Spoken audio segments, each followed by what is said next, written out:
Seve surveying the scene at the 18th. The wind, you only need to look at the flags up on top of that. Lovely tent there. And a much longer shot than we imagined. He'd have 445 yards this 18th. And he looked as though he hit that with a 5 or 6 iron and gone away with the breeze. And lucky not to go into sand. A sea of bunkers up the right-hand side, almost, well, a dozen of them.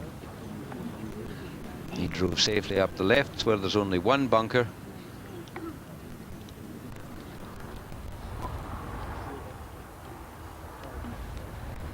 Well, Borrego has about 247 yards to carry the water, then a further 10 yards on. Going with a fairway wood. Certainly going for it, downwind. We've seen one or two not make the carry. That seems as though he's actually gone left of the green. He actually goes to the green, he's aimed well left. Faldo, on the other hand, has put his tee shot in absolutely A1 position. Best shot we've seen down here all afternoon, going with a long iron. Has in the region 220 to the front. Practicing away as ever. Always a little secret move that he's working on every day, as opposed to the club golfer who goes off and thinks of nothing. Wind still gusting down here, but I think it's dropped from about half an hour ago. It's a little calmer, but you wouldn't actually call it a calm day. Hence the wonderful white bonnets that you can see everywhere. So Faldo, long iron, 220 yards to carry.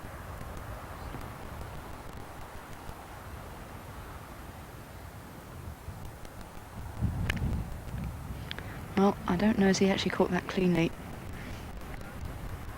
No, he didn't, but he's got away with it. It's in the front, it's on the ground rather than in the water. He caught it a little fat. Very disappointing after an absolutely superb drive.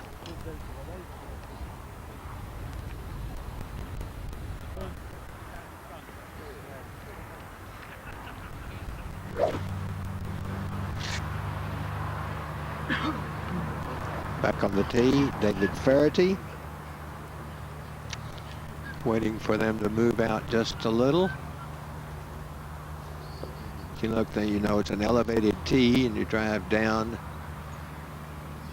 to the fairway with the wind today. Well, this would be a bear of a hole against the wind. My goodness, can't imagine. Tacking into this hole, you have to be a sailor to go across that lake. Anyhow, the line, perfect line would be the large crane you see down the left side.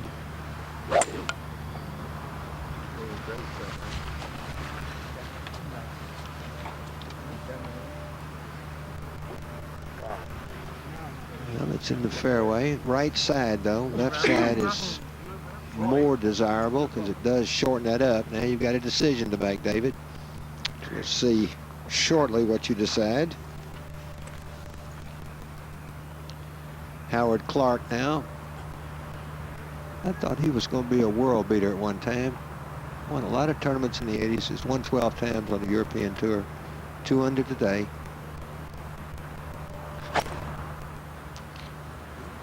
Well, tipped kind of low and doesn't like it, of course, because you're going downwind, you want to hit it high. So that's not really all out of it that you need on this hole. Of course, it may take the gamble out, too. Now you say, I can't get across. Quickly to the 18th, Ballesteros, his ball just climbing that ridge, and he has that putt for a 74.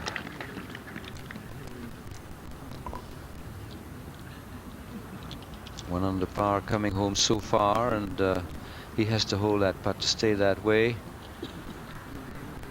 But Seve, see, there are traces of Seve returning to form. We wonder where he's been for the last couple of years.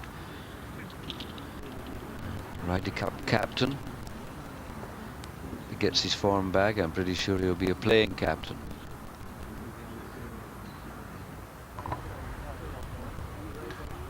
Here's the 17th green on the right, swinging round down the fairway to Padraig Harrington, playing his 3rd.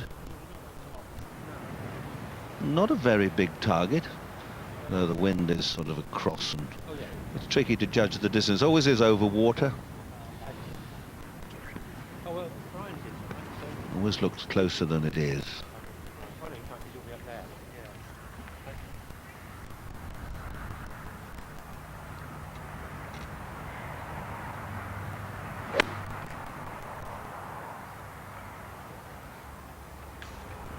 Good shot.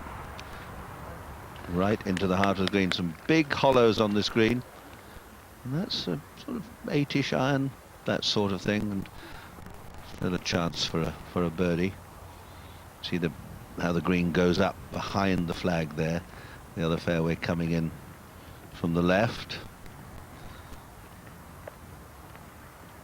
Still half a dozen games left out on the course as we tiptoeing up towards 6 o'clock. It's been a long day. First people went out at 7:30. Andrew Sherborne, in fact, from the West Country. Andrew in with a decent round too this morning. I think about a 72. Yes, first man out was a 72. That was a good score. You know, Faldo with the sea looking decidedly uninviting in the background.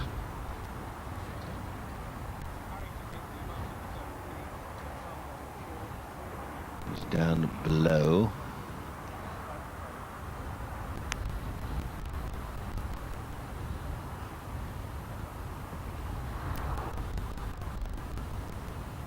Barrego. You've got to be a bit wary here. He doesn't want a thin one. Uh-oh. Well, he played it at the flag, but not onto the green. I remember many moons ago we played a Ryder Cup match in America, 67 I think it was, when we were down in Houston, and then we went on to Las Vegas, and there was a course there called Borrego Springs, if memory serves right. It's now probably a 94-story high hotel and complex, I guess, but they were happy, innocent days. Faldo now doesn't look to be too bad. If he's got a reasonable lie, he's just got to pop it up. Even with the wind behind, it should land softly and not run all that far if he gets plenty of elevation on it.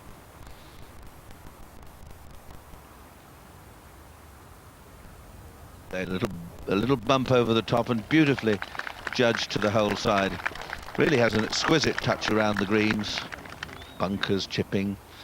And when he's holding a few putts, that's when he's the big winner.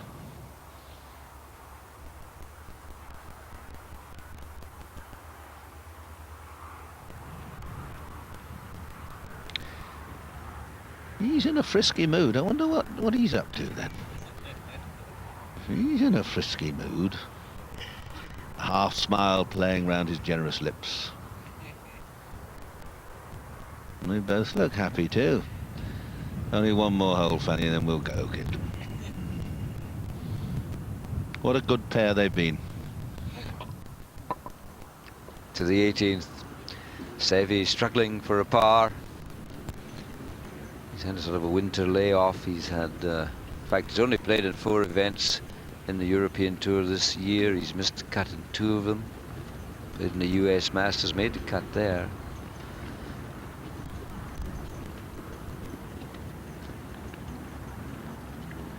Oh, what a shame. 75, opening round for Seve.